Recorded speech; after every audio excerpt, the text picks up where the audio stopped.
Ішкі істер министрлігінің есірткі қылмысына қарсы іс-қимыл департаментінің қызметкерлері өңірлік бөліністермен бірлесіп, осы айдың басынан бастап есірткінің ірі партияларын тәркілеп, бірқатар қылмыскерлерді ұстады.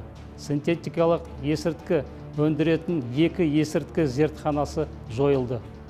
Келіп түскен ақпарат бойынша жедел қызметкерлер Алматы қаласында Жамбыл облысының 2 тұрғынын ұстады.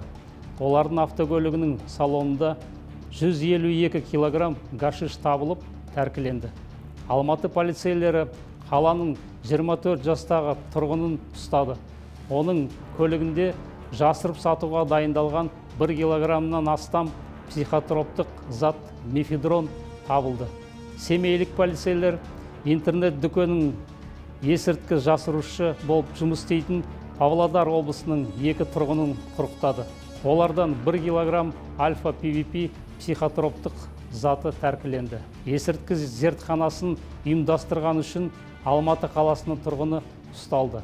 Тінту барысында оның жалдамалы пәтерінің есірткі жасау үшін пайдаланатын жабдықтар, 2 шыны колба, канистр және 1,5 килограмм мефедрон табылып, тәркіленді. 16 қарашада Алматы облысы Ұзынағаш кентінде полиция қызметкерлері есірткі зертханасын ұйымдастырған үшін Алматы қаласының 2 тұрғынын ұстады. Үйдің аумағында орналасқан контейнерді тінту барысында 3 тоннадан астам прекурсор, электрондық таразылар, реактор, шыны колбалар және 30 килограмм дайын өнім мефедрон тәркіленді.